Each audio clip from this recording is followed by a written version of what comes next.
कहां कहां तक हो गया?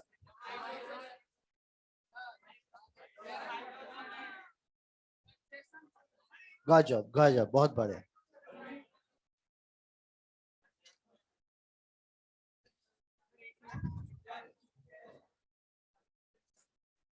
तो लिथोसेरे हमने पढ़ लिया, क्या हो गया?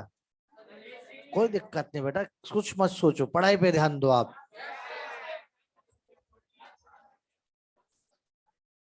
पढ़ने वाले बच्चों को ये चीजें एक चिंता का विषय नहीं होती कि ऐसी नहीं चल रहा, क्या नहीं होता क्या नहीं। हालात जैसे भी हो पढ़ाई होनी चाहिए। तो हाइड्रोसेरे ऐसे नहीं चल रहा, क्या ये क्या हो गया? अच्छा, बिल्कुल नहीं चल रहा क्या बेटा? हाँ यार, ठंडक तो आ रही है ना, बस। फिर आप कह रहे हो चल रहा है फिर। अच्छा, यूं को कूलिंग नहीं कर रहा। एक दिन पहले भी ऐसी बात हुई थी कभी? अच्छा अच्छा, तो टाइम मत खराब करो, अभी पढ़ाई शुरू करते हैं पहले, तो देखते हैं बाद में अभी क्या रहता है। यहाँ तक मेरे तक तो आ रही है कुछ कुछ कूलिंग यार इधर। अच्छा, इस वाले से इसको 16 पे कर दो इसको, तो इससे कूलिंग फैल जाएगी चारों तरफ।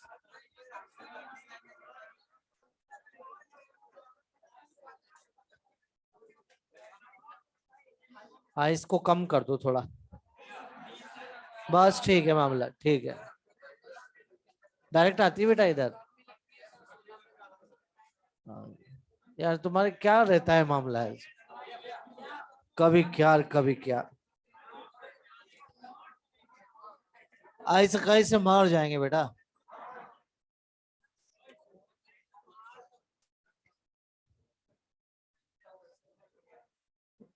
हाइड्रोसेरे, लिथोसेरे हमने पहले पढ़ लिया था। आज हाइड्रोसेरे की चर्चा करेंगे। एक दिन की बात है, भयंकर अर्थक्वेक आ रहा है, चट्टाने खिसक रही है, एक छोटा गड्ढा बन, बरसात हो, पानी भर, पानी भर चुका है बेटा।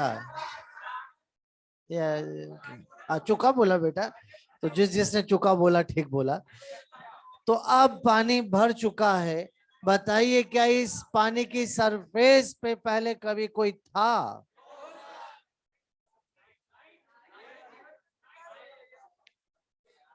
भरा ही पहली बार है।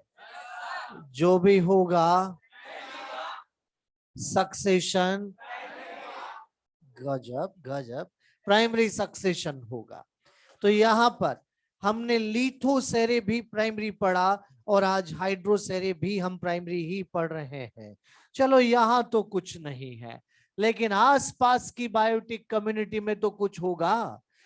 अरे वहां से फाइटोप्लैंक्टन के स्पोर उड़ उड़ के आते हैं, और यहाँ गिर गिर के उग उग जाते हैं। बताओ बताओ, क्या पहली बायोटिक कम्युनिटी आ गई?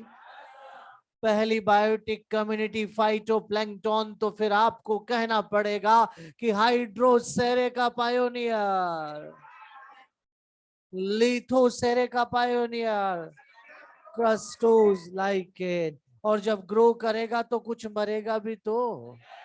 क्या आप जानते हैं कि जो मरता है वो नीचे आता है? वैसे ऊपर जाता होगा, लेकिन उसकी बॉडी तो नीचे ही आती है बेटा। और जब नीचे आएगा तो क्या उसका डिकम्पोजिशन होकर ह्यूमस बन रहा है? ओहो, ह्यूमस सॉइल बन रही है। लो, कुछ नया होने लग गया। ह्यूमस सॉइल बन रही है बेटा। ह्यूमस, ह्यूमस बेटा। तो ह्यूमस सॉइल बन रही है, और अब ऐसे प्लांट भी ग्रो कर जाएंगे जो यहाँ नीचे अपनी रूट को पेनिट्रेट करते हैं और पानी में डूब के ग्रो करते हैं। दूर दूर तक के बच्चे कान खोल के सुन लेना, हम पॉन्ड को पढ़ रहे हैं, लेक को नहीं। पॉन्ड में प्रोफंडल नहीं होता,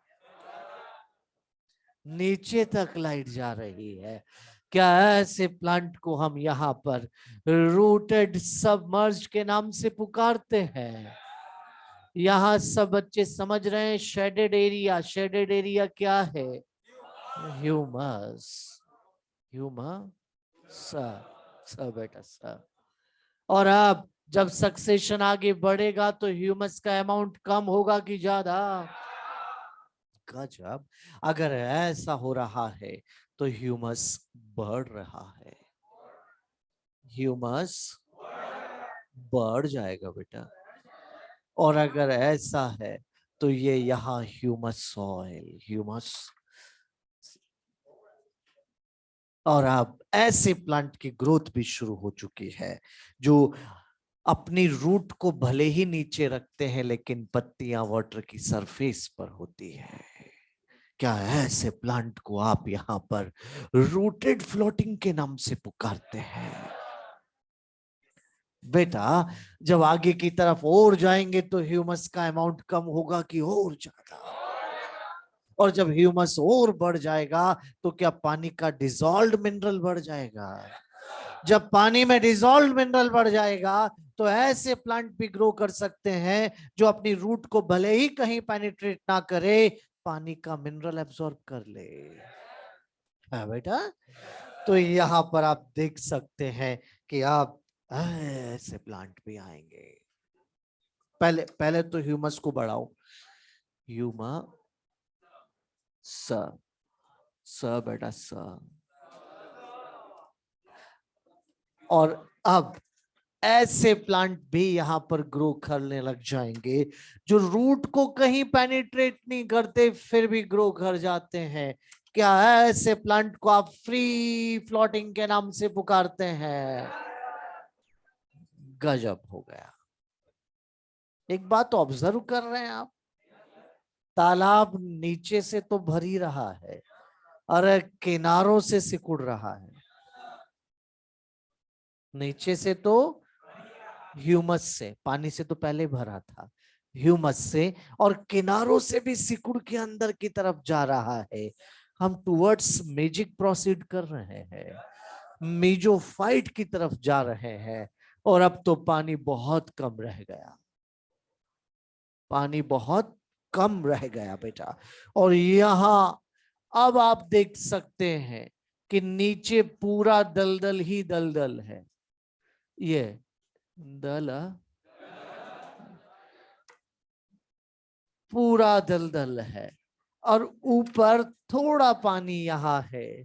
जब दलदल पे पानी होता है तो उसे स्वैम्प कहते हैं। क्या हर एक बच्चा मार्श और स्वैम्प में डिफरेंस जानता है? केवल दलदल मार्श, दलदल पे पानी स्वैम्प। हमारे मैंग्रोव्स कौन से एरिया में है? स्वैम्पी। अरे सैलाइन स्वैम्प है वो ऐसा दलदल है जिसमें पानी है ऊपर, बोटिंग हो सकती है वहां। आप जाओ आराम से बोट लेके, बस नीचे मत कूदना, भारी दलदल है बेटा, मार जाओगे। तो यहाँ पर आप ऐसे प्लांट की ग्रोथ भी हो रही है। अरे जरा ध्यान से देखो बेटा, क्या हो रहा है रे इसको? ये बेटा तेरे से ही पूछूं कि आसपास वाले से पूछूं? यहाँ ये दे दे इसको बेटा यार।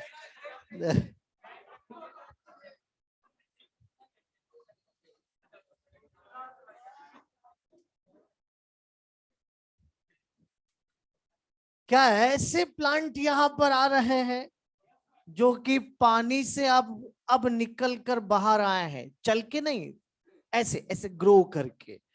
अब तक के जो प्लांट थे उनकी पत्तियां पानी की सरफेस पर ही थी, लेकिन पहली बार प्लांट क्या पानी से बाहर दिख रहा है? और जब पानी से बाहर दिखेगा तो क्या पहले के कंपैरिजन में स्टेम में मैकेनिकल टिश्यू का अमाउंट बढ़ गया? क्या पहले के कंपैरिजन में स्टेम सॉलिड है? ऐसे रिजिड, ऐसे सॉलिड स्टेम को आप रीड कहते हैं। क्या कहते हैं? रीड। और ऐसी स्टेज को आप यहाँ पर रीड स्वैम्प स्टेज के नाम से पुकारते हैं। कौन सी स्टेज? रीड का क्या मीनिंग है?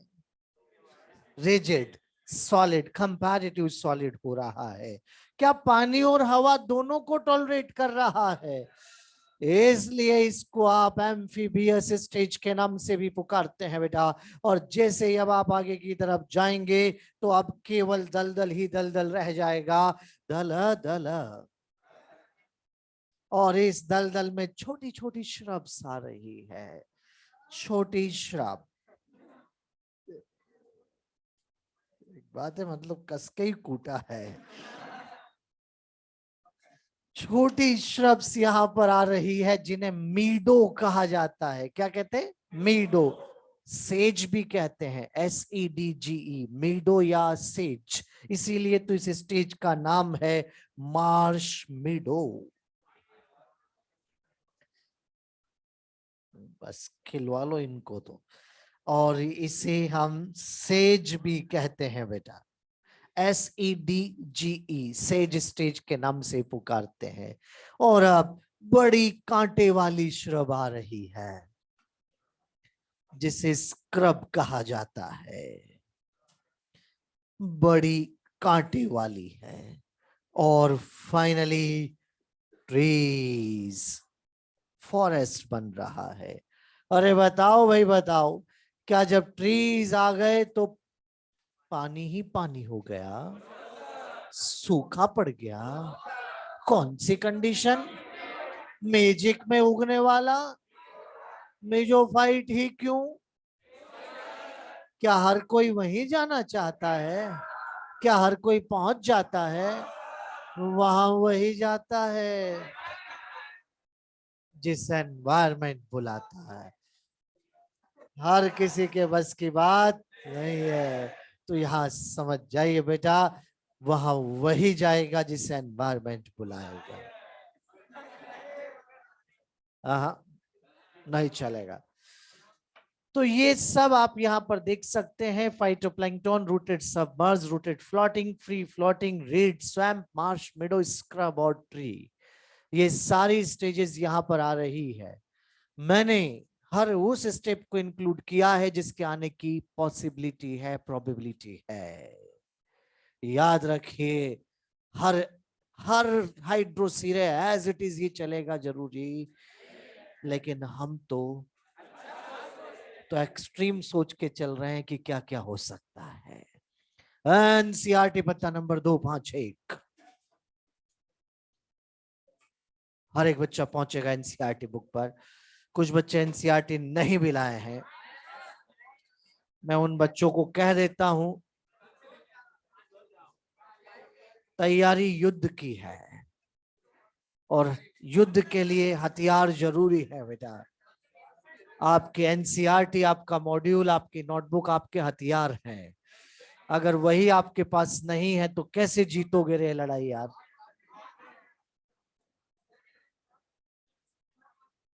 पता नंबर 251 एनसीईआरटी बुक। पहुंच गए? अब वहां पहुंचे रहो, पहले मेरी बात सुनो इधर। एनसीईआरटी ने पेज नंबर 251 पर थ्योरी लिखी और 252 पर हाइड्रोसेरे का डायग्राम बनाया है। इधर इधर जब एनसीईआरटी थ्योरी लिखती है तो ये सारी स्टेप्स एज इट इज है, जैसा मैंने बोर्ड पे बनाया है। लेकिन जब एनसीईआरटी डायग्राम बनाती है तो ये वाली स्टेप खा जाती है। कोई बात नहीं, खाना सिर्फ उसे ही नहीं आता, हमें भी आता है। अरे जब थ्योरी बेस्ड क्वेश्चन आएगा तो एज इट इज फॉलो करेंगे, और डायग्राम बेस्ड क्वेश्चन आएगा तो हम भी खा जाएंगे, क्योंकि हम एनसीईआरटी को फॉलो करेंगे। तो एनसीईआरटी ने थ्योरी में ये सब कुछ लिखा और डायग्राम में एक स्टेप को खा गया। थ्योरी का मीनिंग है, अगर कभी क्वेश्चन स्टेप का नाम लिख के एरो, स्टेप का नाम लिख के एरो, स्टेप का नाम लिख के एरो आता है तो उसे थ्योरी बेस कहेंगे। अगर फोटो बना के आता है तो उसे डायग्राम बेस कहेंगे। तो यहाँ पर आपके लिए दोनों चीजें होनी चाहिए कि थ्योरी में क्या और डायग्राम में क्या। जल्दी से आप सब बच्चे पत्ता नंबर 251 पर हैं, नीचे से थर्ड पैराग्राफ देखेंगे। In primary succession in water the pioneers are the small phytoplankton, मिला के आपको। उसके बाद क्या लिखा है, रूटेड सबमर्ज्ड। उसके बाद बोलो, rooted floating, rooted floating, rooted floating angiosperm, followed by free floating, then reed swamp, then marsh meadow, then scrub, and finally the trees. अरे यही है बेटा, पलटो पेज, पेज पलटो बेटा। और यहाँ आप बच्चे देख पा रहे हैं कि डायग्राम आपको दिया हुआ है, और इस डायग्राम में यहाँ आप सबसे पहला डायग्राम फाइटोप्लैंक्टन का देख रहे हैं। जो एनसीईआरटी के फाइटोप्लैंक्टन वाले डायग्राम में फाइटोप्लैंक्टन नहीं दिख रहे हैं क्योंकि माइक्रोस्कोपिक है, नेकेड आई से नहीं दिखते बेटा।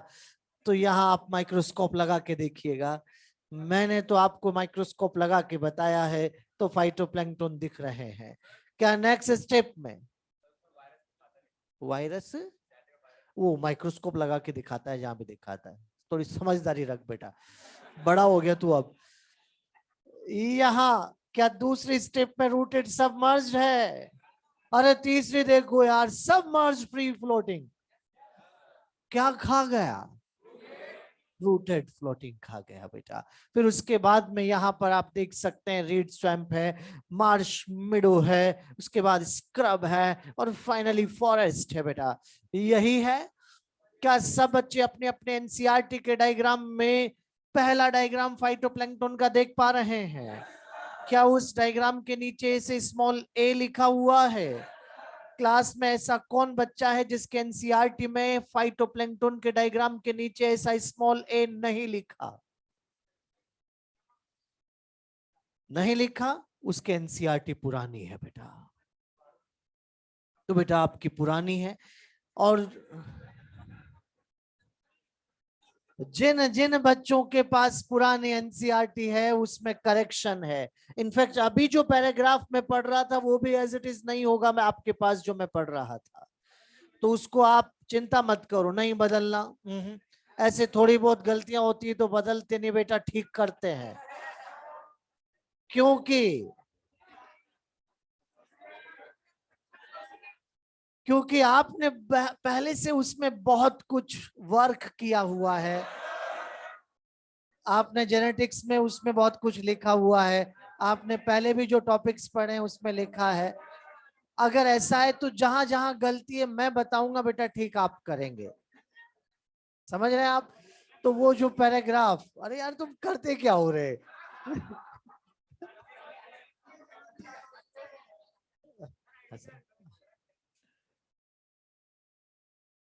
Good evening.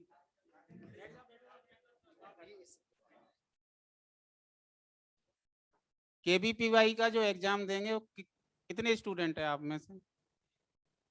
क्यों, 7 नाम तो मेरे पास हैं।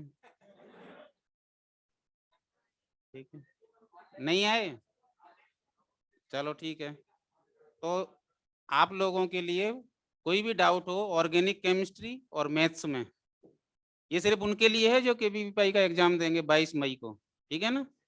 2 दिन के लिए अभी डाउट काउंटर पर फर्स्ट फ्लोर पे रहेगा। तो ऑर्गेनिक केमिस्ट्री में तो चेतन गौड़ सर आएंगे, उनका टाइम है सुबह 9 से 11, नोट कर लेना जो जो केबीपीवाई का एग्जाम दे रहे हैं।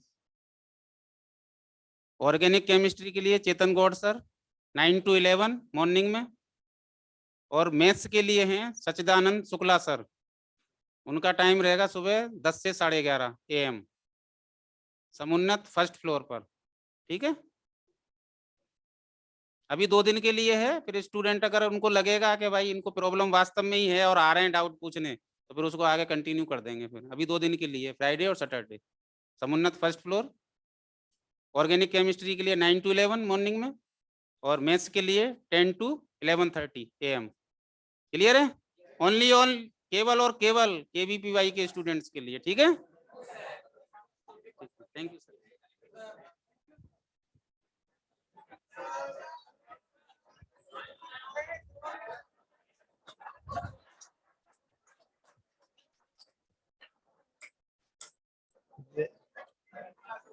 तुम तो हाय भाई सब करते हो यार, है बहुत बढ़िया।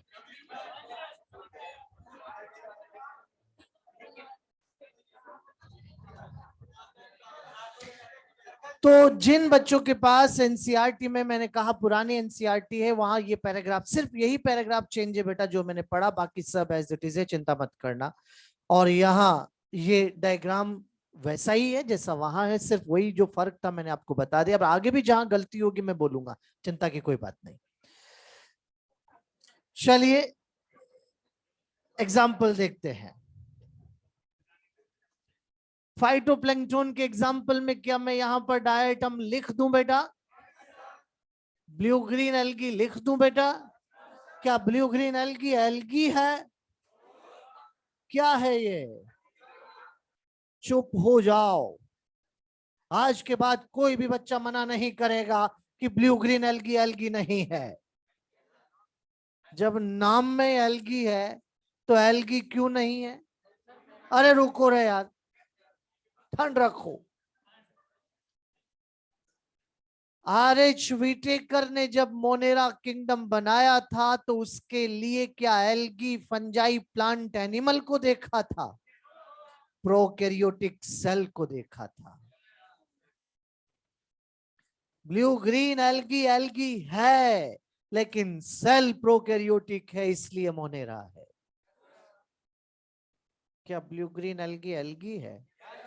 फिर मोनेरा में क्यों पढ़ते हो? ये व्यू होना चाहिए आपका।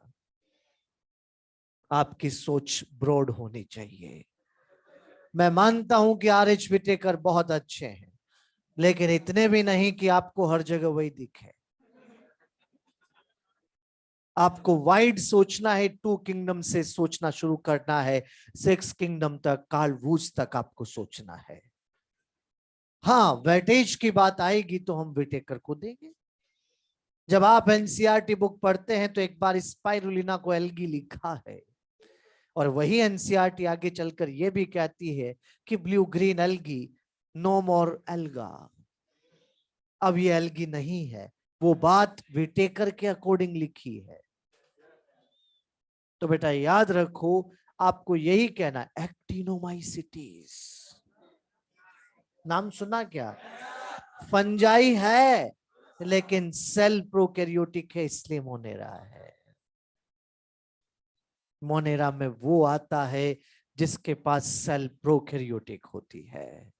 क्या डायटम एल्गी है? जब आपके एनसीईआरटी डेस्मिड को गोल्डन एल्गी लिखती है तो आप कौन होते हैं मना करने वाले? डायटम एल्गी है, लेकिन यूनिसेलुलर यूकैरियोट, इसलिए प्रोटिस्टा। याद रख लो, एनसीईआरटी ने खुद ने लिखा है कि प्रोटिस्टा की बाउंड्री डिसाइड नहीं है। यहां प्लांट भी आता है, एनिमल भी आता है, एल्गी फंजाई भी आते हैं। वो आता है जो यूनिसेलुलर यूकैरियोट है। याद रखें, यहां की बाउंड्री डिसाइड नहीं है, इसका यही मतलब है। क्या ब्लू ग्रीन एल्गी एल्गी है? फिर इसे मोनेरा में क्यों पढ़ते हो? और जो मोनेरा में आता है बैक्टीरिया कहलाता है, इसलिए वहां आकर इसे साइनोबैक्टीरिया के नाम से पुकारा गया है। ठीक, यहां पर आप एग्जाम्पल वॉल्वॉक्स का भी दे सकते हो, कोई दिक्कत वाली बात नहीं है, वो तो ग्रीन एल्गी है ही। रूटेड सबमर्ज के अंदर बेटा हाइड्रीला, वैलिसिनेरिया। क्या वैलिसिनेरिया एंजियोस्पर्म में पड़ा है? वैलिसिनेरिया एंजियोस्पर्म है। ओहो, एल्गी के बाद ही एंजियोस्पर्म। एक बार फिर प्रूव हो गया, इकोलॉजिकल सक्सेशन एवोल्यूशन नहीं है। वैलिसिनेरिया तो एंजियोस्पर्म है, हम क्या करें, होगा। अभी तो एनवायरमेंट ने बुलाया है, आना पड़ेगा, क्योंकि इकोलॉजिकल सक्सेशन में आता वही है। समझ पा रहे बेटा आप? तो एंजियोस्पर्म हो उससे क्या फर्क पड़ गया, ये एवोल्यूशन के अकॉर्डिंग नहीं चलता। यहां रूटेड फ्लोटिंग के अंदर आप निम्फिया निलुम्बू,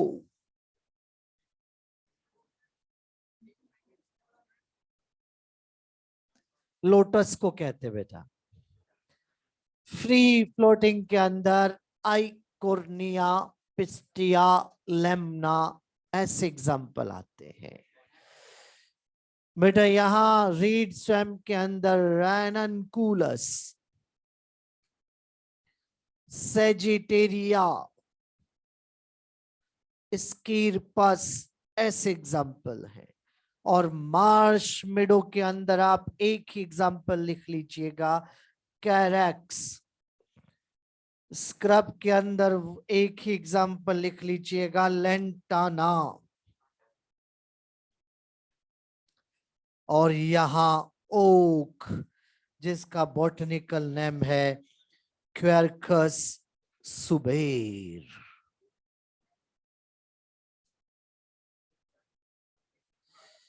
ये सारे एग्जाम्पल बेस्ड क्वेश्चन भी आ सकता है, कोई बड़ी बात नहीं। 2009 में आया है, आप देख सकते हैं, आपके मॉड्यूल में क्वेश्चन नंबर 33 पिछले एग्जाम के क्वेश्चन में आपको मिल जाएगा बेटा। एक्सरसाइज सेकंड पे चलो, पता नंबर खुद ढूंढो, क्वेश्चन 33 है 101 का 33। हाँ, 101 का 33 है बेटा, पता है 101 तो क्वेश्चन 33 है 33।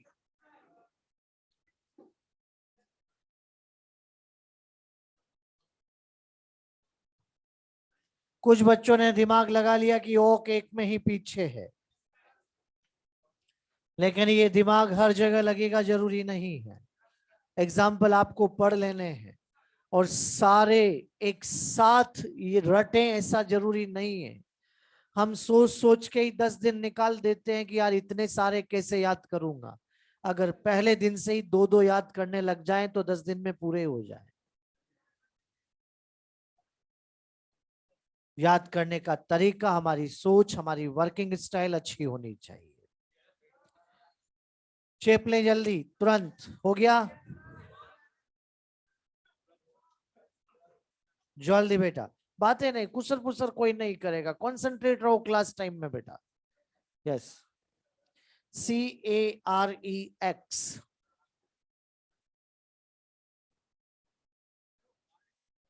हाँ,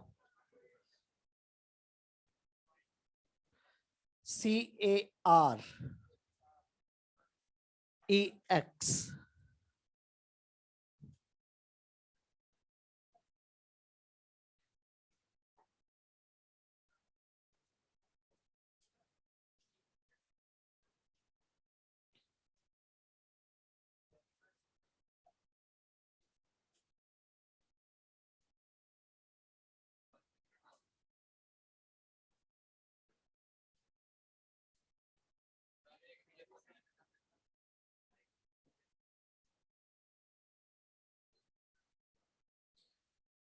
और अब डिफरेंस इन बिटवीन हाइड्रोसेरे एंड लिथोसेरे, क्योंकि आपने लिथो पहले पढ़ लिया और हाइड्रो आज पढ़ लिया, दोनों ही हमने प्राइमरी सक्सेशन पढ़े हैं। डिफरेंस,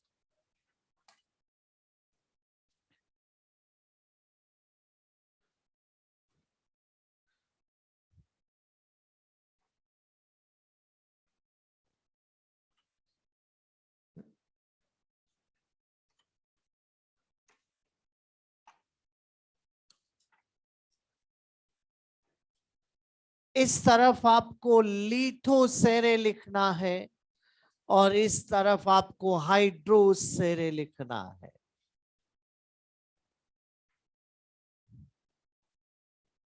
क्यर्कस सुबेर लिखना है, जरूरी है। कहीं और इसका नाम आपको काम आएगा। लिथोसेरे का पायोनियर क्रस्टोस लाइकेन।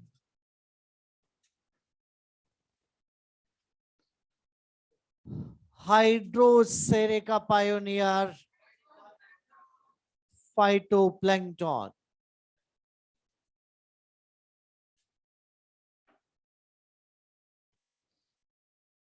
जब हम लिथोसेरे में थे तो ड्राई से आगे चल के मेजिक कंडीशन पे गए, और जब हाइड्रोसेरे में थे तो हम यहाँ पानी से चलकर मेजिक में गए।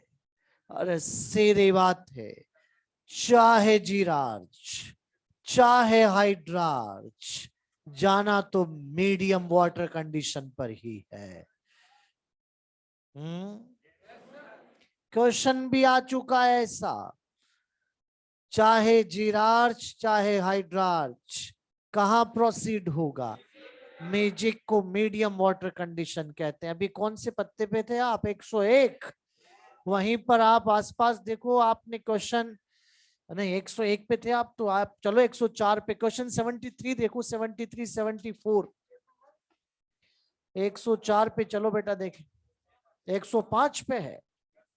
देखो बेटा, क्वेश्चन 73 है कि 74 है?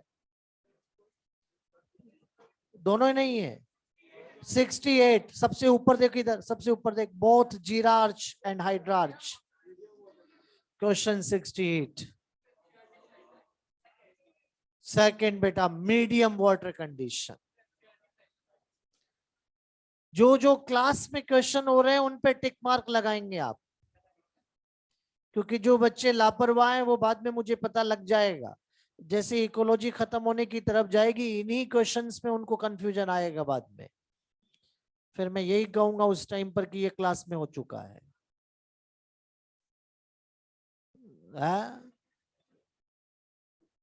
उससे एक बार कहूंगा तो सही यार, बताऊंगा तो सही, मेरा काम है बताना तो, लेकिन एक बार बच्चे को खुद को भी तो पता लगना चाहिए कि मैंने क्या किया। ये मैं यहां बता दूंगा, एग्जाम में कौन बताएगा?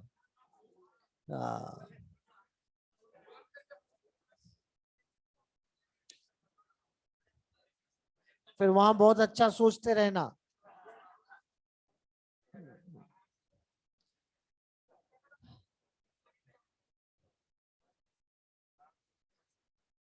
लिथोसेरे हाइड्रोसेरे, लिथोसेरे हाइड्रोसेरे दोनों प्राइमरी सक्सेशन पढ़े थे हमने। होने को दोनों ही स्लो हैं, लेकिन कौन सा कंपैरेटिव फास्ट होगा? पानी में लाइफ जल्दी अराइज होती है और ये कंपैरेटिव स्लो हो रहा है। बेटा अभी अभी आप बच्चों ने ऑब्जर्व किया, तालाब को ऊपर से देखो, ऊपर से देखो, तालाब किनारों से सिकुड़ सिकुड़ कर सेंटर की तरफ जा रहा था। इसका मतलब यहां succession margin to centre proceed कर रहा है। लेकिन बताओ, क्या चट्टान पर यह डिसाइड किया जा सकता है कि पहले मार्जिन टूटेंगे कि सेंटर? चट्टान का सेंटर मीनिंग सरफेस पर सेंटर, डीप अंदर वाला सेंटर नहीं कह रहा हूं मैं, यहां पर ये मार्जिन और ये सेंटर। अरे जहां ऑर्गेनिक एसिड ज्यादा होगा वो टूटेगा। ऑर्गेनिक एसिड मार्जिन पे भी ज्यादा हो सकता है, ऑर्गेनिक एसिड सेंटर पे भी ज्यादा हो सकता है, और दोनों जगह भी हो सकता है।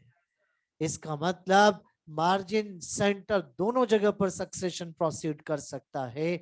इसलिए मैं इसको कहूंगा कि ये यूनिफॉर्म हो रहा है, एक जैसा यूनिफॉर्म मार्जिन एंड सेंटर दोनों जगह पर बेटा। तो ये मैंने डिफरेंस भी आपको लिखा दिए क्योंकि आपको बोर्ड एग्जाम भी देना है, और बोर्ड एग्जाम में अगर डिफरेंसेस पूछे जाते हैं तो आप इसी तरह से मेंशन करके आएंगे। क्योंकि एनसीईआरटी ने लिथोसेरे भी लिखा है, एनसीईआरटी ने हाइड्रोसेरे भी लिखा है, तो आपको दोनों के बारे में पता होना चाहिए बेटा।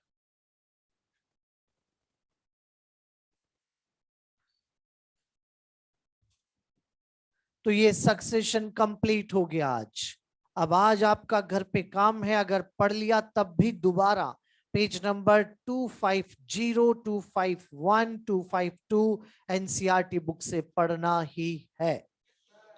एक एक लाइन को आराम से समझ के पढ़ना है बेटा, और आज का काम आज ही होना चाहिए, ये याद रखो बेटा। आपका थर्सडे को शायद ये माइनर आ रहा है, तो माइनर में बहुत कम सिलेबस आएगा इकोलॉजी का, तो क्योंकि हुआ ही कितना सा है, तो कहां तक तो पूछना ही मत, क्योंकि जहां तक पढ़ा देंगे वहां तक आएगा, लेकिन एक भी क्वेश्चन गलत नहीं होना चाहिए क्योंकि सिलेबस थोड़ा सा है। क्वेश्चन भी इजी है, मैंने तो 90 दिए थे, अब देखो कितना आते हैं। 90 क्वेश्चन दिए हैं, अब सॉफ्टवेयर जो पिक कर लेगा वो इस हिसाब से हो जाएगा, लेकिन अब देखते हैं कितने बच्चे क्या करके आते हैं, वहीं पता लगेगा आपका। वहीं बात करूंगा मैं आपसे कि किसके क्या रहा है।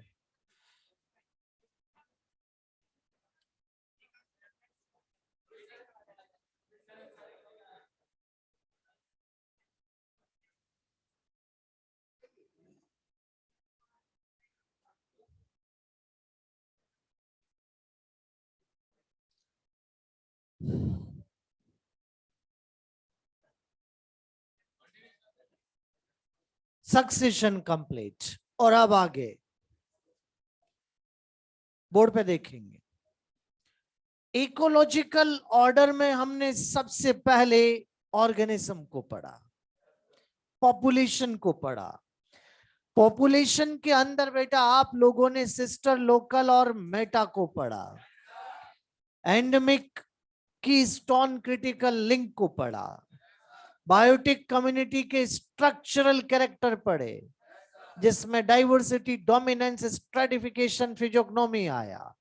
उसके बाद मैंने आपको कम्युनिटी के बारे में कहा कि जब भी कोई बायोटिक कम्युनिटी किसी नए एरिया में पहली बार आती है तो टाइम के साथ, एनवायरनमेंट में चेंज के साथ उसका स्ट्रक्चर और कंपोजिशन बदलता है। स्ट्रक्चर और कंपोजिशन का बदलना सक्सेशन कहलाता है। आज हम क्लाइमैक्स कम्युनिटी में हैं।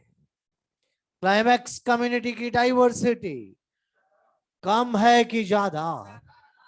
यहां ए भी रह रहा है, बी,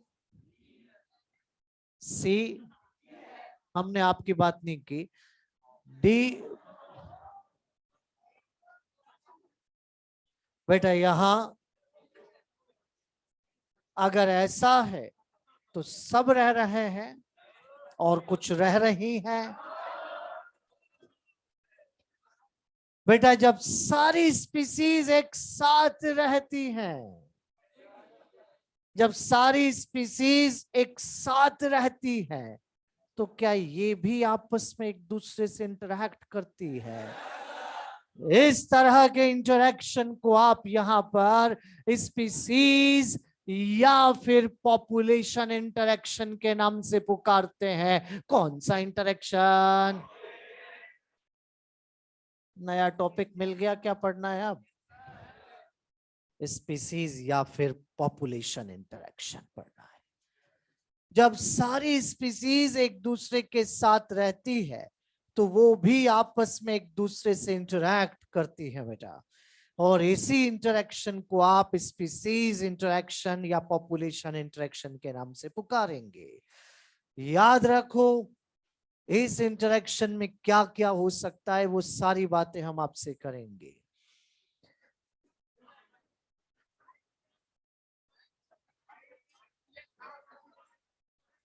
क्या हो रहा है ये? अच्छा, मैच देख रहे हैं बेटा, आराम, कोई दिक्कत, देखो यार क्या, आवाज कम कर ले बस, देख लो, कोई दिक्कत।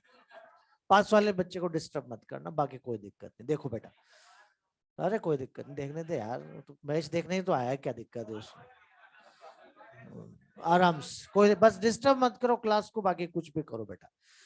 तो स्पीसीज या पॉपुलेशन इंटरेक्शन यहां पर हो रहा है, और यहां पहला क्वेश्चन तो मन में यही आया कि इससे कई सारी स्पीसीज यहां है, ये कई सारी स्पीसीज जब साथ में है तो इसको तो कम्युनिटी इंटरेक्शन कहना चाहिए, इसे हम पॉपुलेशन इंटरेक्शन क्यों कह रहे हैं?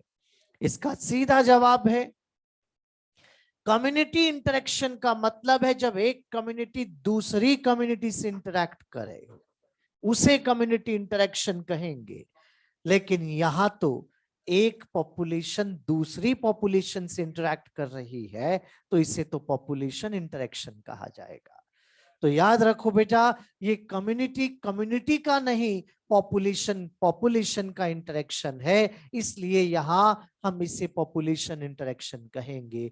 एरिया एक ही है, क्योंकि ये बात मैं पहले भी आपसे कह चुका हूं कि interacting organisms should live closely together, एक साथ रहना जरूरी है। तो एरिया एक ही है बेटा, और एक ही एरिया की दो अलग अलग पॉपुलेशन के बीच इंटरेक्शन हो रहा है। लेकिन ऐसा भी तो हो सकता है ना कि ए के साथ ही इंटरेक्ट करे, इंट्रा स्पेसिफिक, और हो सकता है कि ए बी के साथ इंटरेक्ट करे, इंटर स्पेसिफिक।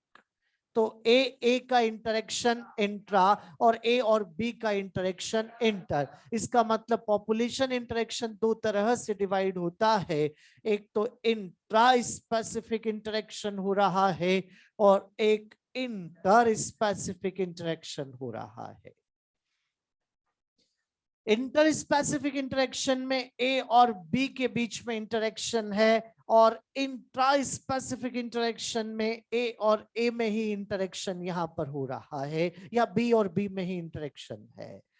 वैसे तो हमारे सिलेबस, हमारी एनसीईआरटी, हमारे मॉड्यूल में इंटर स्पेसिफिक की ही डिटेल है, लेकिन क्योंकि नाम आया है तो हम यहां पर इंट्रा की बातें भी करेंगे, इंट्रा की बातें भी होगी, और इसमें सिर्फ टर्म देखेंगे, सिर्फ टर्म, हम यहां पर डिटेल नहीं पढ़ेंगे इंट्रा की, डिटेल तो हम इंटर स्पेसिफिक की ही पढ़ेंगे बेटा।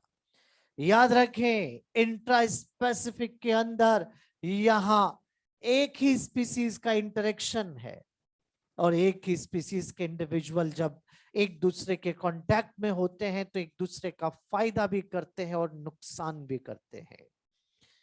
आपके पास बैठे बच्चे ने आपसे कहा कि भाई ब्लैक पेन है, आपने उससे प्रोवाइड किया, कोऑपरेटिव इंटरेक्शन है, फायदे वाला है। लेकिन जो बालक आपसे ब्लैक पेन मांग रहा है वो उसी मेडिकल सीट के लिए आपसे कंपटीशन कर रहा है जिसके लिए आप कर रहे हैं, नुकसान। तो ये इंटरेक्शन फायदे के लिए भी है और नुकसान के लिए भी है बेटा। तो यहां कोऑपरेटिव भी हो सकता है और कॉम्पिटिटिव भी हो सकता है।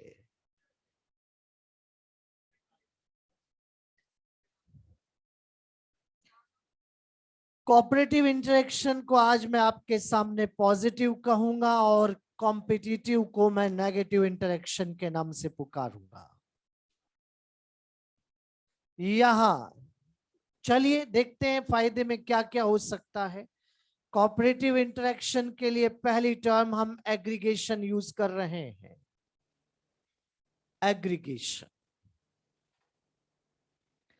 ग्रुप में रहना। जब एक ही स्पीसीज के इंडिविजुअल आपस में ग्रुप में आते हैं तो वो एक दूसरे के साथ आकर, एक दूसरे के साथ रहकर एक दूसरे का प्रोटेक्शन करते हैं। जैसे डियर्स, डियर ग्रुप में रहना पसंद करते हैं और एक दूसरे के साथ ग्रुप में रहकर एक दूसरे को प्रोटेक्टिव फील करवाते हैं। कुछ बच्चे कहें कि सर फील करवाते हैं का क्या मतलब है? अरे फील ही करवाते हैं, क्योंकि जब लाइन आता है तो सब अपने अपने रास्ते ही भागते हैं, लेकिन जब तक साथ थे तब तक तो लग रहा था ना कि कोई मुसीबत आएगी तो साथ मिलके लड़ेंगे।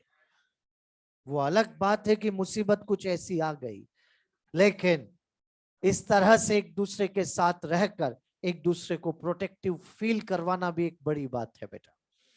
क्योंकि आप तो अच्छे से जानते हो, साथ रहने से हिम्मत बनी रहती है। यही हिम्मत बनाना एग्रीगेशन कहलाता है बेटा।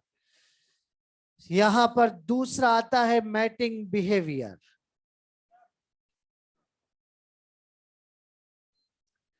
यहां मैटिंग के लिए होने वाले कंपटीशन की बातें नहीं हो रही है, यहां बात उस बिहेवियर की हो रही है जैसे डांसिंग बिहेवियर ऑफ पिकॉक।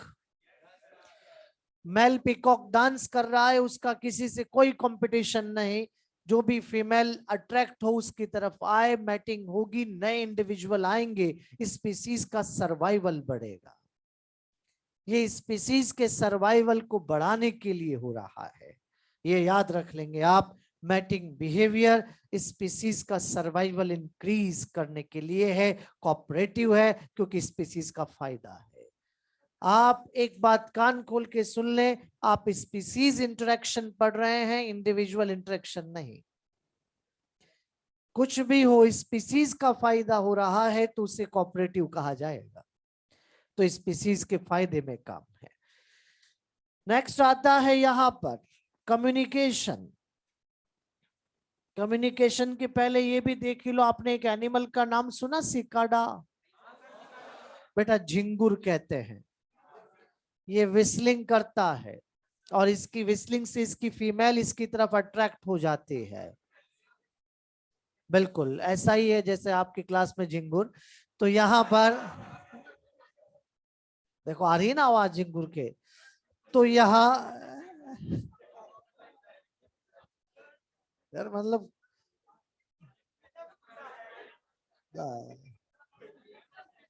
कस के कूटा है, बस भरे पड़े हैं, मतलब गजब हो गया। आपके मतलब बैच में 4 हैं, 4 बैचेस हैं या 4 अभी? तो आपकी क्लास में बोलना पड़ता है बेटा बात मत करो, बेटा ऐसे मत करो, बाकी कहीं नहीं बोलना पड़ता। पता नहीं क्या बात है, क्यों, मतलब आप क्या कुछ अलग मामला है? हाँ? अच्छा ज्यादा टैलेंटेड है, अच्छा मतलब एक्स्ट्रा कुरिकुलर एक्टिविटीज में है आप, यही कहते हैं, वही होती है। बहुत बढ़िया बेटा, गजब, बहुत गजब। तो सिकाडा झिंगुर है, सीटी बजाता है और इसकी सीटी से इसकी फीमेल इसकी तरफ अट्रैक्ट हो जाती है। ये सिर्फ सिकाडा पर एप्लीकेबल है बेटा, तो इसलिए प्रयोग में ना लाए बेटा, वरना होने वाले नुकसान की भरपाई हम नहीं करेंगे। मैंने इसका नाम इसलिए लिया क्योंकि आगे चलकर आप केरला में एक साइलेंट वैली पढ़ेंगे, वहां सिकाडा नहीं होते, सिकाडा नहीं है, साइलेंट है। सबसे ज्यादा आवाजें नॉर्मल फॉरेस्ट में जाओ, सबसे ज्यादा झिंगुर की आती है, वहां नहीं आती। तो वहां ये क्यों नहीं होते, क्या होता है, सब बातें मैं आपको बायोडाइवर्सिटी में करूंगा, लेकिन अभी नाम तो आपने सुन ही लिया है, आवाज भी सुन ली है आपने। तो नेक्स्ट आता है कम्युनिकेशन। और कम्युनिकेशन, एक ही स्पीसीज का इंडिविजुअल अपने ही स्पीसीज के इंडिविजुअल के साथ कुछ ना कुछ कम्युनिकेट करता है।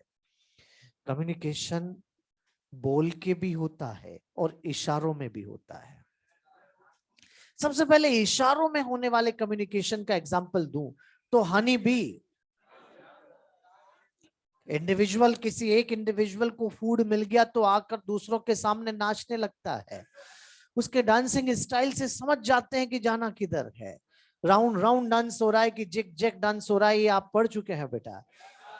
बोल के होने वाला कम्युनिकेशन बर्ड्स में मिलता है, क्योंकि जब कोई खतरा आता है तो चहकने लग जाती है, चहकती है, और ये चहकना इस बात को इंडिकेट करता है कि खतरा आ रहा है, समझ जाओ, आगाह हो जाओ, अलर्ट हो जाओ। तो ये कम्युनिकेशन के एग्जाम्पल है। नेक्स्ट यहां पर एक और टर्म मैं लिखूंगा और वो है एल्टरिज्म। ALTRUISM,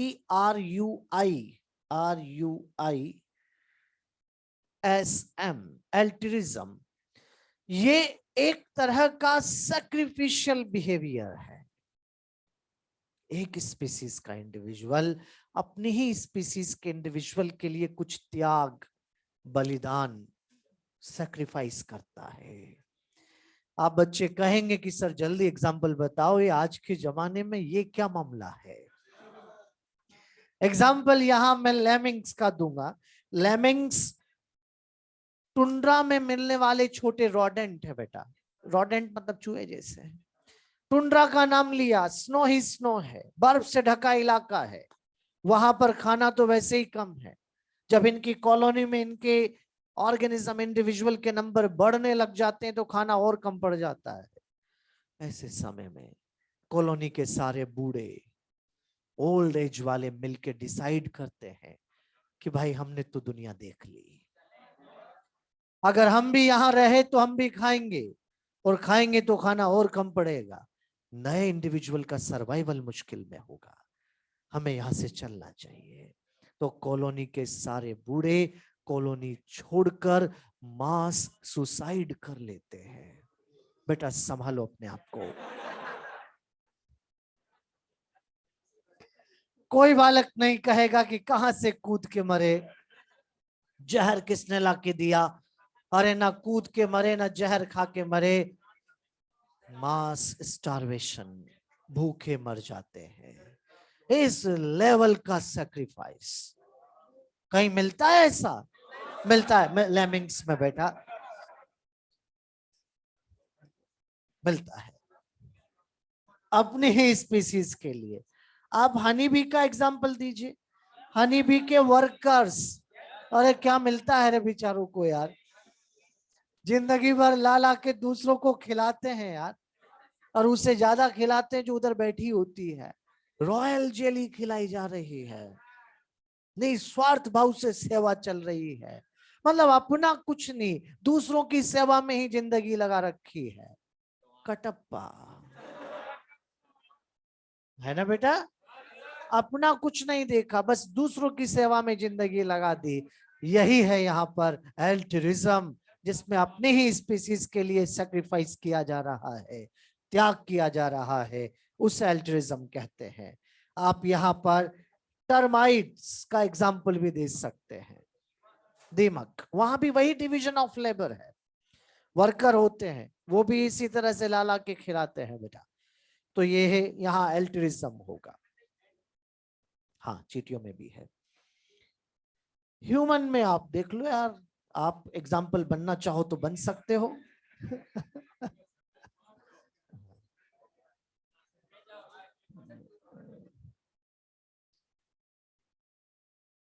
कॉम्पिटिटिव, हाँ वो आप अपने अपने हिसाब से मतलब लगा सकते हैं, देख सकते हैं जो भी है।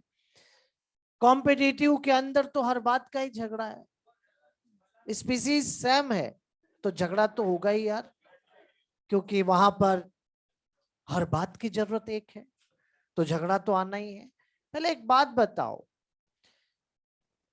एक स्पीसीज को डिटरमाइन करते हैं, एक ही स्पीसीज के इंडिविजुअल को डिटरमाइन करते हैं सेम हैबिटेट से, सेम निके से, इंटरब्रीडिंग से? आंसर इंटरब्रीडिंग होगा, क्योंकि स्पीसीज को डिटरमाइन करने का क्राइटेरिया हैबिटेट नहीं है। अगर हैबिटेट क्राइटेरिया होता तो इंडियन और ऑस्ट्रेलियन क्या एक स्पीसीज होते? एक निके नहीं है, निके एक हो ऐसा जरूरी नहीं है। इंडियन ऑस्ट्रेलियन हैबिटेट बदल गया तो निके बदल रहा है ना, लेकिन they are the member of same species because they can interbreed। Interbreeding को क्राइटेरिया बनाते हैं बेटा, ये याद रखो। चलिए, तो यहां पर हर बात का झगड़ा है क्योंकि निके सेम ही होगा, और वो फूड को लेकर हो, शेल्टर को लेकर हो, लाइट को लेकर हो, प्लांट्स में होता है, स्पेस को लेकर हो, मैटिंग को लेकर हो, व्हाटएवर जो भी हो रहा है एक्सेट्रा। इंटर स्पेसिफिक इंटरेक्शन भी पॉजिटिव और नेगेटिव दोनों तरह का है। पॉजिटिव भी होता है और नेगेटिव भी होता है।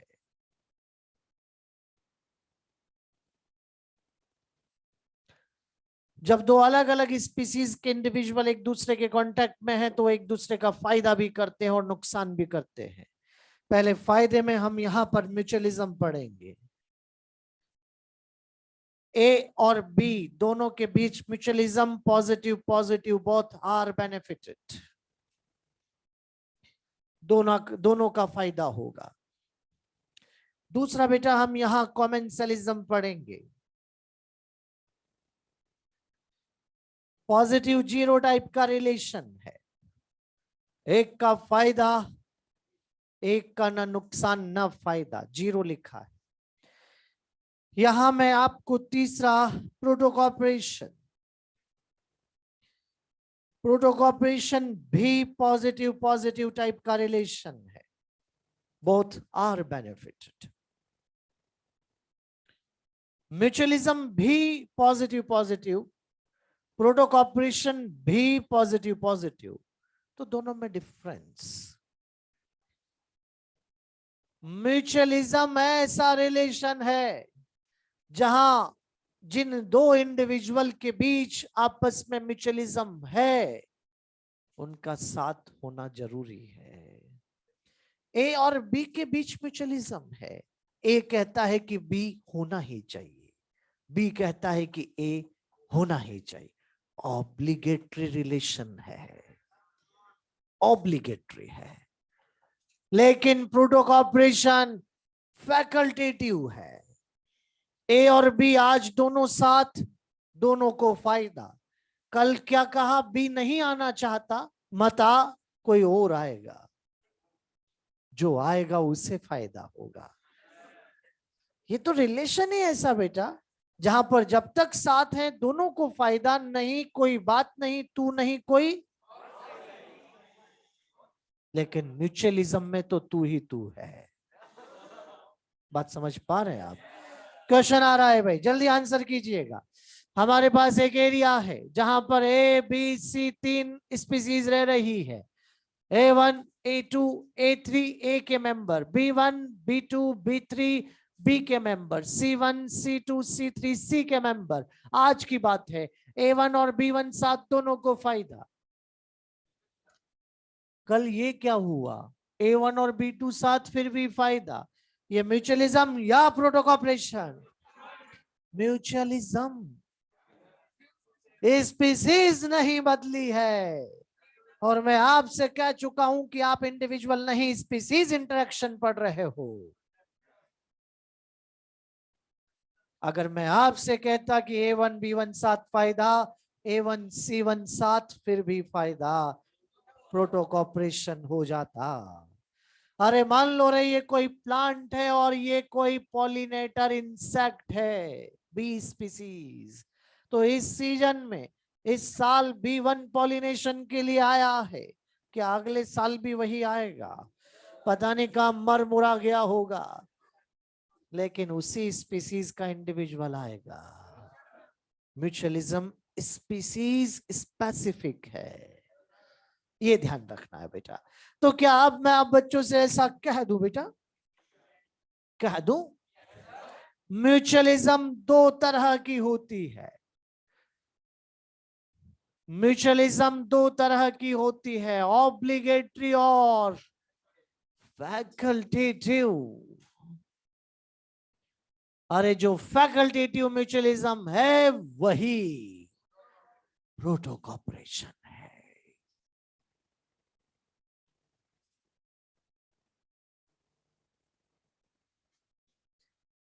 तो आज के बाद आप ये समझ जाएंगे कि प्रोटोकॉपरेशन भी म्यूचुअलिज्म है। और लेकिन जब भी मैं कभी आपसे क्लास में कहता हूं बेटा म्यूचुअलिज्म है, आप फैकल्टेटिव सोचते हो कि ऑब्लिगेटरी? क्योंकि हम पहले अच्छा सोचते हैं बेटा, तो हमें हमारे लिए तो ऑब्लिगेटरी है। यहां पर नेगेटिव इंटरेक्शन की बातें आएंगी, तो नेगेटिव इंटरेक्शन में हम सबसे पहले एक्सप्लॉइटेशन को पढ़ेंगे। एक्सप्लॉइटेशन में ए और बी के बीच में जब इंटरेक्शन हो रहा है तो एक का फायदा और एक का नुकसान। एक्सप्लॉइटेशन अगर बोलचाल के शब्दों में कहूं तो किसी को यूज करना, एक्सप्लॉइट करना, यही होता है बेटा। ये एक्सप्लॉइट किया जा रहा है, किसी को यूज किया जा रहा है। और यूज दो तरह से किया जाता है। एक तो बेटा आते ही मार के खा जाओ,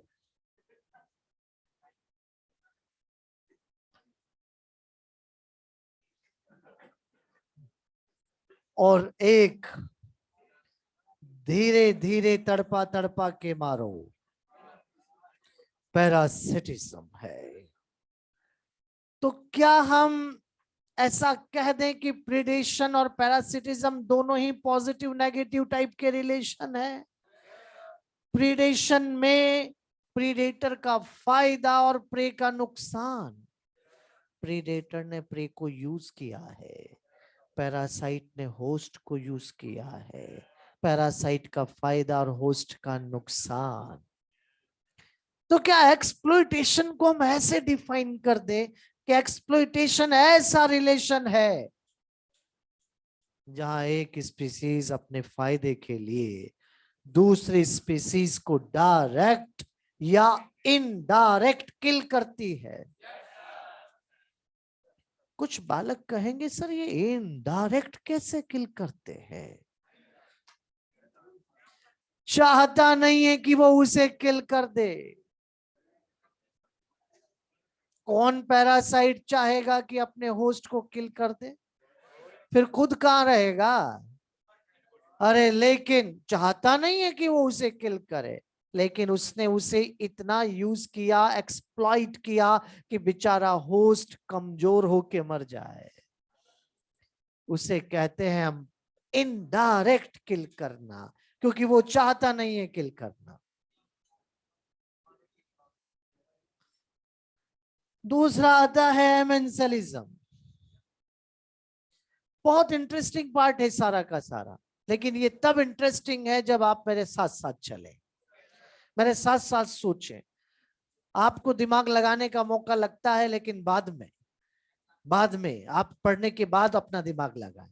पहले आपको मेरी सुननी है, उस बारे में सोचना है जो मैं कह रहा हूं, तभी इंटरेस्टिंग है। वरना कुछ बातें फिर मुझे अपने आप गायब करनी पड़ती है अपने शब्दों से, जो फिर वो जरूरी बातें हैं जिनसे चीजें और अच्छी बन सकती है, और अच्छा हो सकता है, लेकिन वो फिर मुझे वहां से स्किप करना पड़ता है। क्योंकि फिर ऐसा लगता है कि ऐसा बोलने से कहीं क्लास का माहौल तो नहीं खराब हो जाएगा, ऐसा शक अब बना रहता है बेटा। ये पता नहीं क्यों बन चुका है अपने आप। एमेंसलिज्म ऐसा रिलेशन है जिसमें आपको नेगेटिव 0 देखने को मिलेगा। एक स्पीसीज अपने ऐसा कुछ कर रही है, फायदा वायदा नहीं है, एक स्पीसीज ऐसा कुछ कर रही है कि जिससे दूसरे का नुकसान हो गया, खुद को कुछ पता ही नहीं।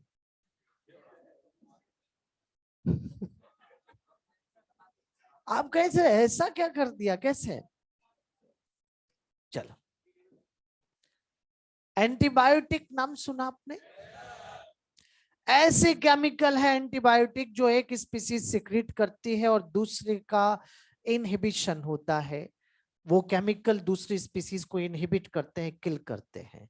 आज दूर दूर तक के बच्चे ध्यान से सुन लेना बेटा, जो ऑर्गेनिज्म एंटीबायोटिक सिक्रीट कर रहा है वो उसकी बॉडी का बाई प्रोडक्ट है, वो केमिकल बाई प्रोडक्ट है। अरे वो उसे अपनी बॉडी में नहीं रखना चाहता, वो उसे एक्सक्रीट सिक्रीट करना चाहता है। उसकी क्या गलती है कि उसका केमिकल किसी के लिए टॉक्सिक है? वो बेचारा तो अपना काम कर रहा है ना। जो रेंज में आएगा मारा जाएगा। किसने बुलाया था, आओ मरो। समझ पा रहे हैं आप? फिर कुछ बच्चे कहेंगे कि ठीक है सर, मामला तो समझ में आ रहा है, लेकिन मान लीजिए इस वाले ऑर्गेनिज्म ने एंटीबायोटिक सिक्रीट की, ये वाला पास आया, मर गया, तो उसको तो फायदा हो गया, प्रोटेक्शन मिल गया। चलिए एग्जाम्पल देखते हैं। मैं 2 ऑर्गेनिज्म बोलूंगा, आपको बताना है कौन से वाले में एमेंसलिज्म है, आप अपने आप समझ जाएंगे। हमारे पास एक्स और वाई नाम के 2 ऑर्गेनिज्म है। पहले एक्स को हमने देखा चुपचाप बैठा है अभी, और जैसे ही कोई पास आया केमिकल छिड़क के किल कर दिया, फिर चुपचाप हो गया। फिर कोई आया केमिकल छिड़क के किल कर दिया, फिर चुपचाप हो गया। अरे ये एक्स केमिकल तभी क्यों छिड़कता है जब कोई आता है, ये अपना फायदा चाहता है।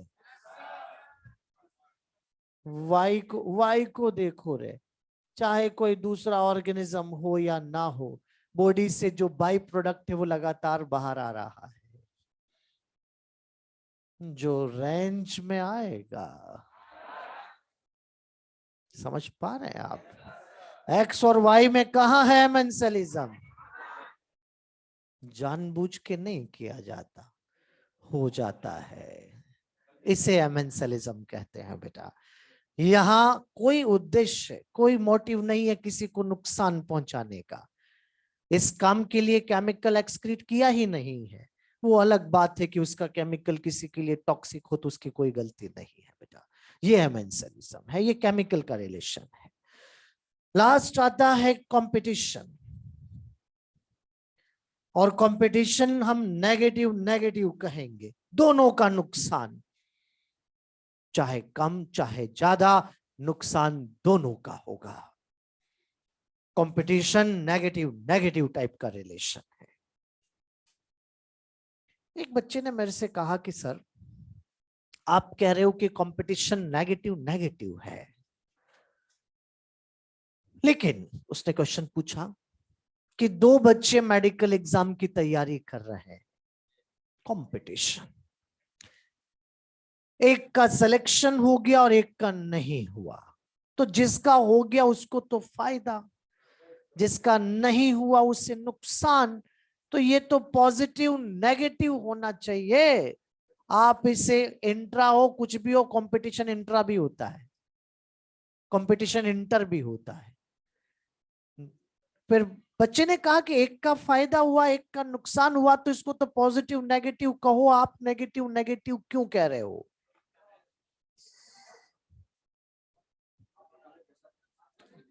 सुनेंगे आप। जिस दिन रिजल्ट आ गया कि एक का सिलेक्शन हो गया एक का नहीं हुआ, उस दिन काय का कंपटीशन? कंपटीशन तो तब था जब रिजल्ट के लिए फाइट थी। तुम 5 घंटे पढ़ते हो, मैं 7 घंटे, तुम 7 घंटे मैं 10 घंटे, दोनों की एनर्जी का भारी नुकसान। समझ पा रहे हैं आप? मेरे इन शब्दों से समझ जाइए, कंपटीशन को कोई भी बालक रिजल्ट पे जाके नहीं सोचेगा। कंपटीशन को कोई भी बच्चा रिजल्ट पे जाके नहीं सोचेगा। जब कंपटीशन हो रहा है तब सोचना है। अरे पहुंचा क्या? 2 पहलवान में लड़ाई हो रही है, एक ताकतवर और एक कमजोर। रिजल्ट तो यही होगा कि ताकतवर जीतेगा, कमजोर हारेगा। अरे जब लड़ाई हो रही थी तो ताकतवर ने 10 थप्पड़ मारे, कमजोर ने 2 तो मारे ही थे। नुकसान दोनों का है, चाहे कम चाहे ज्यादा। तो दिमाग में रखना, मैंने भले ही एग्जाम्पल इंट्रा के दिए हों, लेकिन चाहे इंटर स्पेसिफिक कंपटीशन क्यों ना हो रहा हो, याद रखेंगे आप, जब कंपटीशन हो रहा है तब की बातें करेंगे, रिजल्ट की बातें नहीं करेंगे। ठीक? अब हम हमारे सिलेबस के हिसाब से सबसे पहले आज शुरुआत कर देते हैं म्यूचुअलिज्म। म्यूचुअलिज्म के 2-3 एग्जाम्पल छोटे छोटे से आज हम पढ़ के चलेंगे।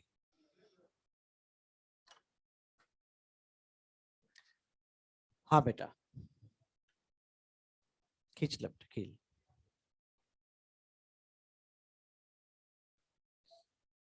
बाकी मैचेस ठीक चल रहा है इधर भाई, स्कोर वगैरह ठीक चल रहा है? बढ़िया।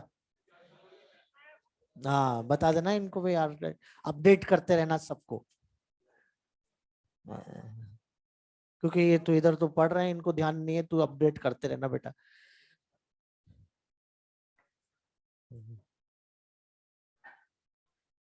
हाँ बिल्कुल फायदा है यार, तुम्हारे लिए कितना काम कर रहा है बच्चा, है ना। ये एल्ट्रिज्म है, सेक्रीफाइस कर रहा है तुम्हारे लिए। देखो आप, ये है एल्ट्रिज्म का सही एग्जांपल है ये बिल्कुल बेटा बहुत गजब काम कर रहा है बालक। देखो आप, और वो भी चलती क्लास में मैच देखकर, इससे बड़ी कोई बात हो सकती। ये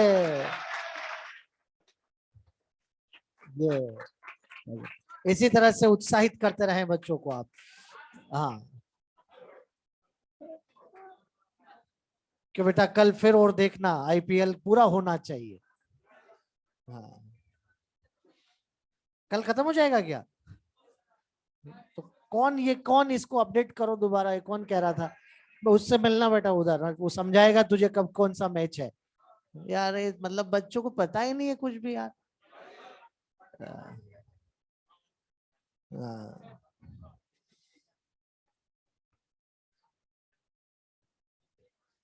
बिल्कुल अपडेट मेरे को बेटा, मुझे ही नहीं है अपडेट, उससे मिलना पड़ेगा मुझे आज।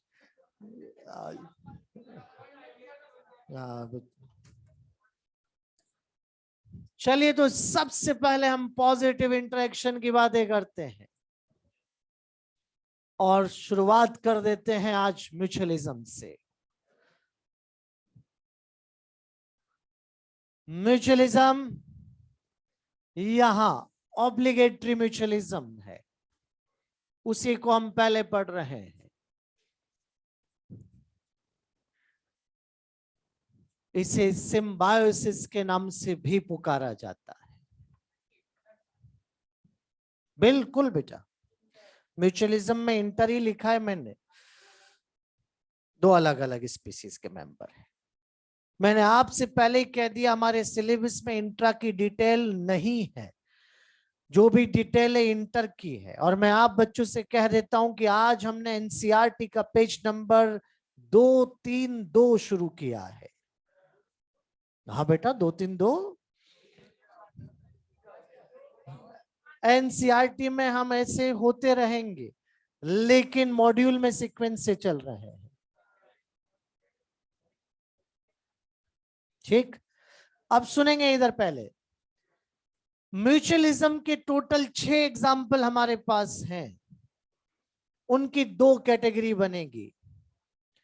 पहली कैटेगरी के 3 एग्जाम्पल ऐसे होंगे जिनमें जिन 2 अलग अलग स्पीसीज के इंडिविजुअल के बीच म्यूचुअलिज्म है, वो लाइफ टाइम ऐसे रह रहे हैं, लाइफ टाइम फिजिकली एसोसिएट होकर। दूसरी कैटेगरी के 3 एग्जाम्पल ऐसे होंगे जहां ए और बी के बीच म्यूचुअलिज्म है, ऐसे रह लो एरिया एक, रह लो एरिया एक, but at the time of mutualism contact में आना ही पड़ेगा। ठीक, देखते हैं समझते हैं, पहले इस कैटेगरी पे चर्चा करें। और इसका पहला एग्जाम्पल हमारे पास आता है टर्माइट एंड ट्राइकोनिम्फा। नाम तो सुना ही होगा, ट्राइकोनिम्फा प्रोटोजोआ में पढ़ा है आपने। ये फ्लैजिलेट प्रोटोजोआ है बेटा।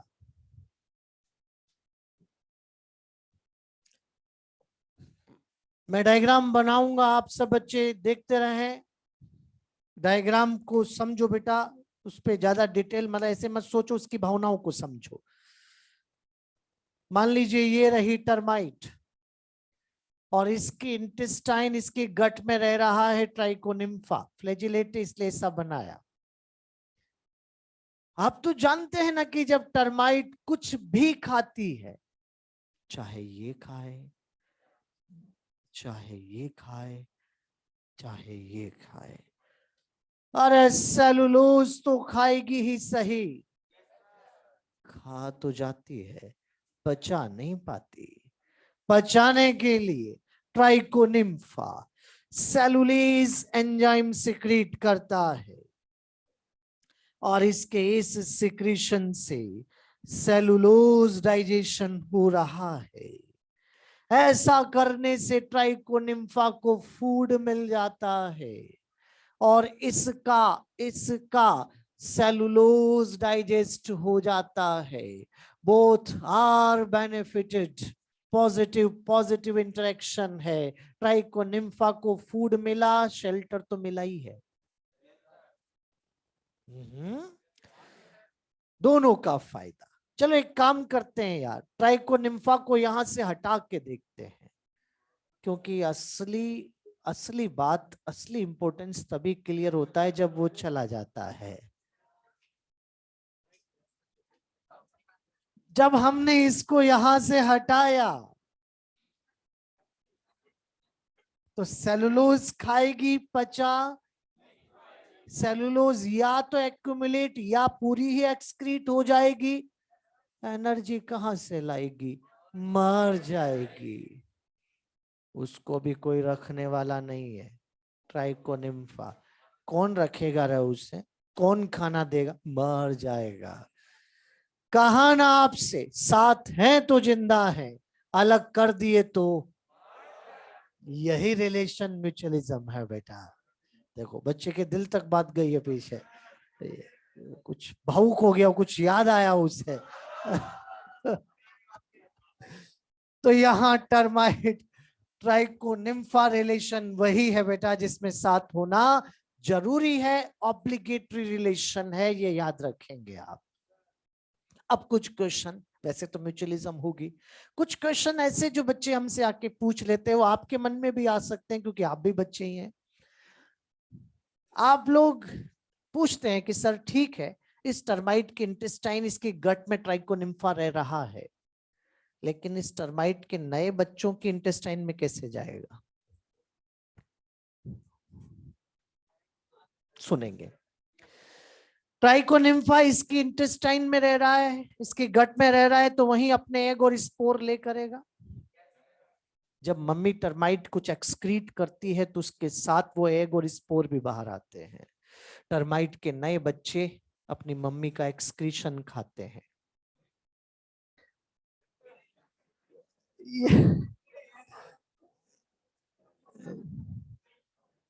बेटा आप क्यों चीजी कर रहे हो इसमें?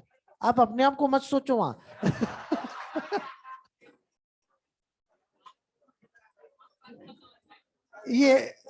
ये वो अच्छा सोच रहे हो।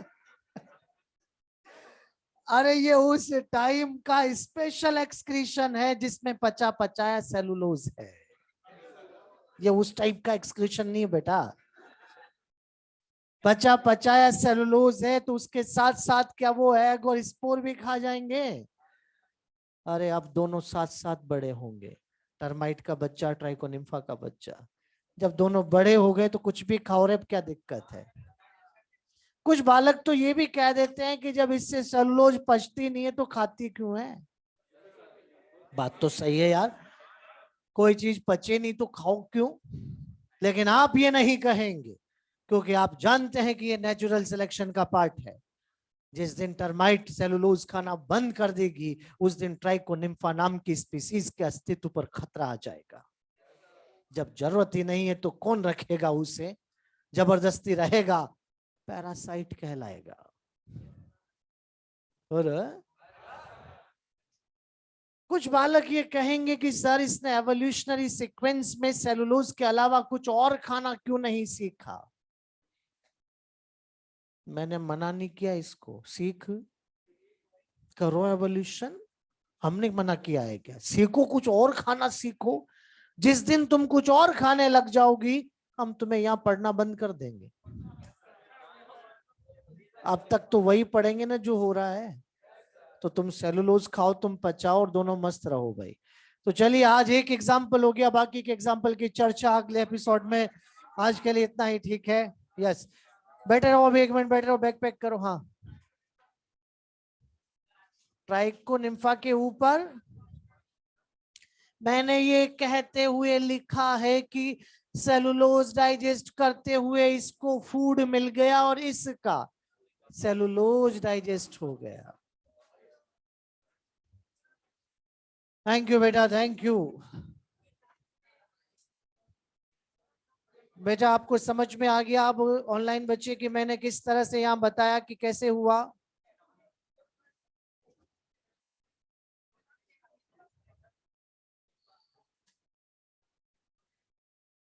ट्राइकोनिम्फा को क्या बेनिफिट है, क्लियर हो गया सब बच्चों को?